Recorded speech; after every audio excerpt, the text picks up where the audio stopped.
Good afternoon, this is Susan, and this is Susan's Ramblings. Yes, I've been missing in action for several days, but hopefully my health problems are taken care of and I will be fine. I have been working on recipes with ramen noodles and with cheese, with ham, with spam, and with hot dogs.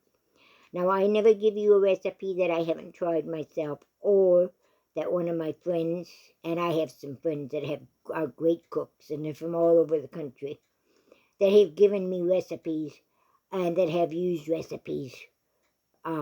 these recipes for years and years and years. So I don't give you any recipes off the internet unless I have tried them myself, or out of a special cookbook, unless I've tried them myself. So anyway, just thought I'd bring you up to date. I do have a couple ramen noodles, one that should be ready by tomorrow, and I think they're really great. I love them. They're very good for ramen noodles. No, they're ramen noodles, and they're good, okay? Better than you would expect. I've also been working on spam, and I've been working on hot dogs. Right now, I've got over 50 hot dog hacks. So that will be coming up, hopefully within the next few weeks. Hot dogs are cheap. Hot dogs are nothing's cheap anymore, but hot dogs are cheap. Take a package, you divide it up, and you can make a meal out of it for several people, okay? For less money than you could buy a hamburger or so forth. Another thing I've been doing is I accepted a challenge from a creator to create and make my own lunches and dinners. No takeout. That's easy for me because I'm in a small town, and it's going to be an easy challenge simply because I'm in a small town and I can't call for takeout. We don't have any takeout here except for pizza, and I don't want pizza that often. So if I do want pizza, I make my own. So and I haven't got Chinese, and I haven't got Thai, and I haven't got all these choices for takeout that you would have in a larger city. So, and to eat out, there again, I don't eat out. Period. I just stay home. I'm a homebody, and I eat my food. So it's going to be an easy challenge for me.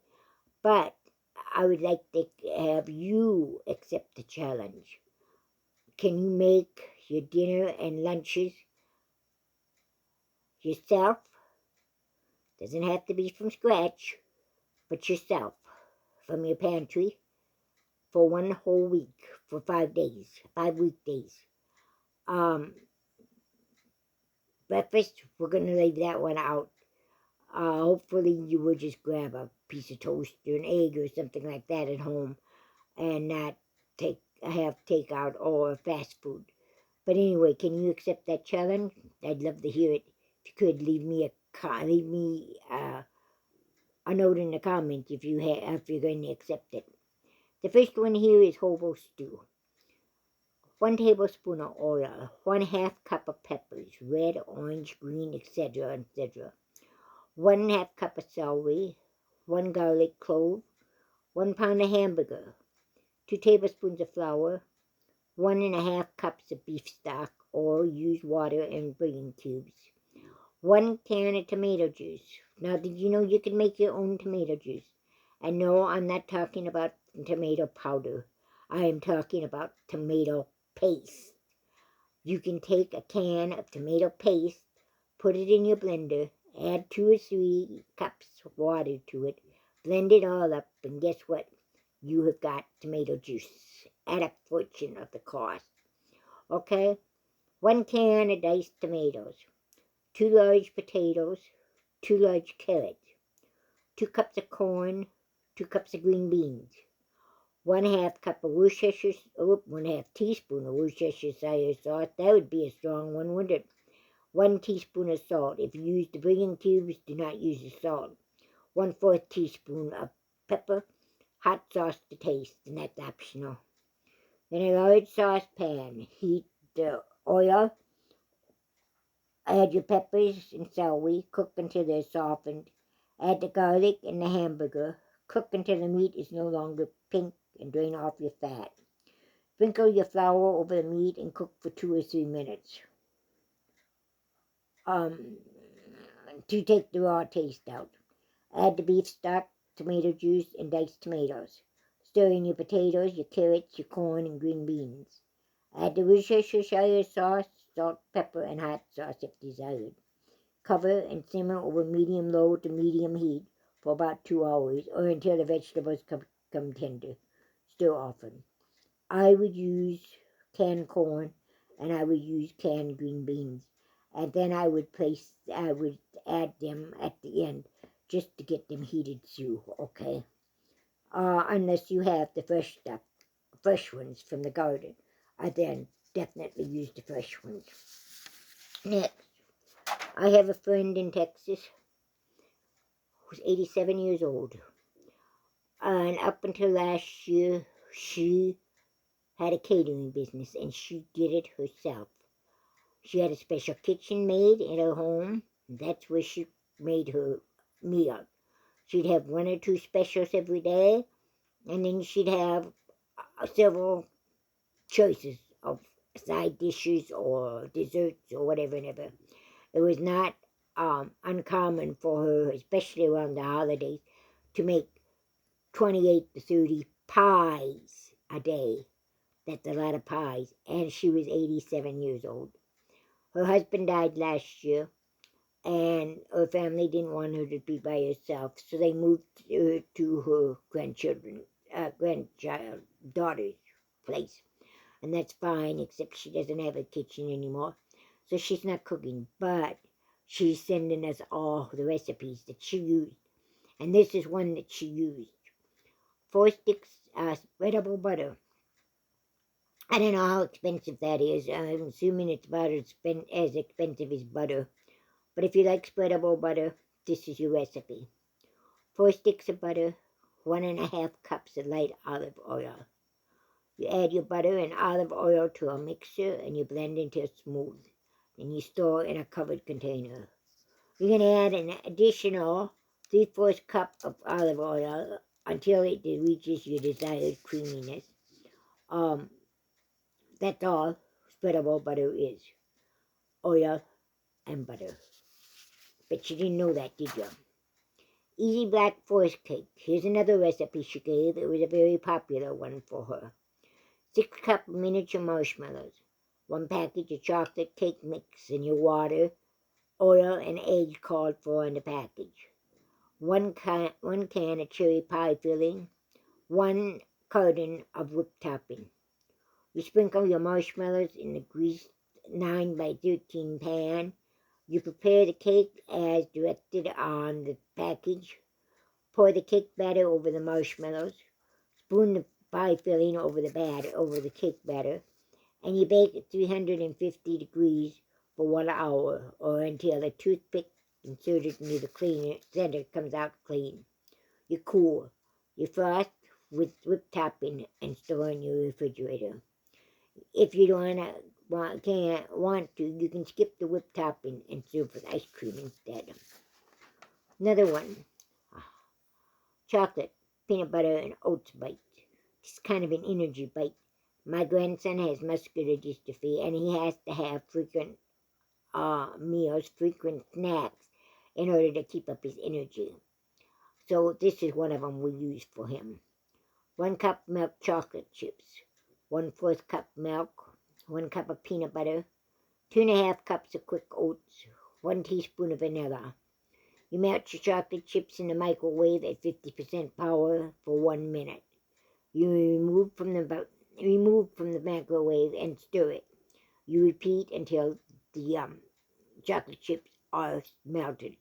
Then you add your milk and your peanut butter and your vanilla, and you stir thoroughly until it's all smooth. Add the oats and mix it well.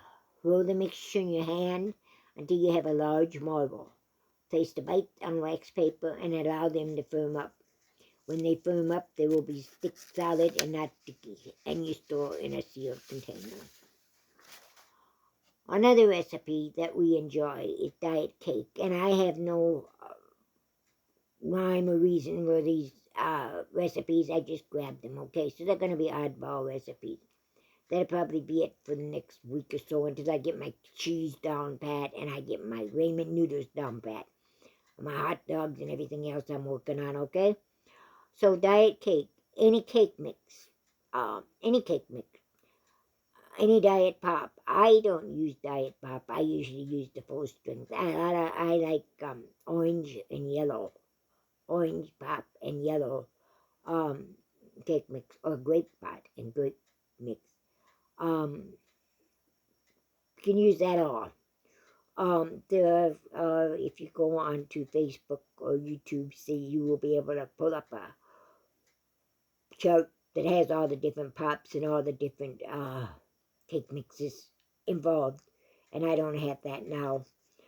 Mix both of them together and you bake. You don't put any water or eggs or anything in it. You just mix the cake mix and the pop together. Bake according to the package directions in a 9 by 13 pan. Okay? Honey pork chops. And yes, I know pork chop, that meat is high. But sometimes you've got to treat yourself, okay? 2 pounds of this recipe comes from a lady in Tennessee, and she was an older lady also, and we lost her about 2 months ago, so this is a special recipe for us. 2 pounds of pork chops, 1/2 teaspoon of sea salt, 1/4 teaspoon of pepper, 1/4 cup of honey, 2 tablespoons of mustard, 1/2 tablespoon of maple syrup, 1/2 teaspoon of fresh ginger grated, 1/2 teaspoon of cinnamon, 1/2 teaspoon of cloves. You rub the pork chops with salt and pepper, and you brown them in a preheated skillet over medium heat for 2 minutes on each side. In your bowl, you combine the honey, the mustard, maple syrup, ginger, cinnamon, and cloves. Mix it well. Add the sauce mixture to the pork chops in the skillet. Reduce the heat to low and simmer for 10 minutes. Turn in the chops once. Remove the chops from the pan. Allow the sauce to boil until thickened and reduced slightly, about 10 minutes. Pour your sauce over the pork chops before serving. It's a good one. Slow cooker pulled pork. Here's another recipe from these ladies. 1 4-pound pork shoulder roast, 1 cup of barbecue sauce, 1/2 cup of apple cider vinegar, 1/2 cup of chicken broth, 1/4 cup of brown sugar, 1 tablespoon of chili powder, 1 tablespoon of yellow mustard, 1 tablespoon of Worcestershire sauce, 1 onion chopped, and 2 garlic cloves crushed. You add all these ingredients to a slow cooker. You cook on high for 5 to 6 hours, or low for 6 to 7 hours. When your meat is done, you shred it with the forks and you put it back in the slow cooker for a few minutes so it will absorb the juices. We serve on buns. I make this a lot for over here in my neighborhood, and we enjoy it. There's another one we enjoy that has we use Dr. Pepper with, and I'll be giving you that in a few days. Chili cheese dip. This is my go-to dip. 2 cream cheese softened, 1 can of chili with no beans, 16 ounces of cheddar cheese. I use American cheese because I have plenty of that available to me. So, spread the cream cheese in the bottom of a microwave-safe dish. Spread the chili over the cream cheese, and then you sprinkle your cheddar cheese over the chili. Microwave for 5 minutes until the cheese melts, and you serve with chips. Can't get much simpler than that, okay? Butterscotch muffins. 2 cups of flour, 1 cup of sugar, 1 package of instant butterscotch pudding, 1 package of instant vanilla pudding, 2 teaspoons of baking powder, 1 teaspoon of salt, 1 cup of water, 1 teaspoon of vanilla, 3/4 cup of vegetable oil. And for your topping, 2/3 cup brown sugar, 2 teaspoons of cinnamon, 1/2 cup of nuts, optional. You combine all your dry ingredients and then you whisk them until they're combined. You combine your wet ingredients. Make a hole in the dry ingredients, and pour the wet ingredients into the well. Mix just until combined. Do not overmix. Fill greased paper-lined muffin tins 2/3 full. Mix your topping and sprinkle on top of the batter. Bake at 350 for 15-20 minutes or until test done with a toothpick. Good. Cinnamon roll cake. We're just about done here, ladies. 3 cups of flour, 1 cup of sugar, 1/2 teaspoon of salt, 4 teaspoons of baking powder, 1 teaspoon of cinnamon, 2 eggs, 2 teaspoons of vanilla, 1.5 cups of milk, 1/2 cup of butter melted. And then your filling, 1 cup of butter softened, 1 cup of brown sugar, 2 tablespoons of flour, 1 tablespoon of cinnamon. For your glaze, 2 cups of powdered sugar, 5 tablespoons of milk, 1 teaspoon of water. Hold off on your water until you get the milk and the powdered sugar mixed. You may not need the water.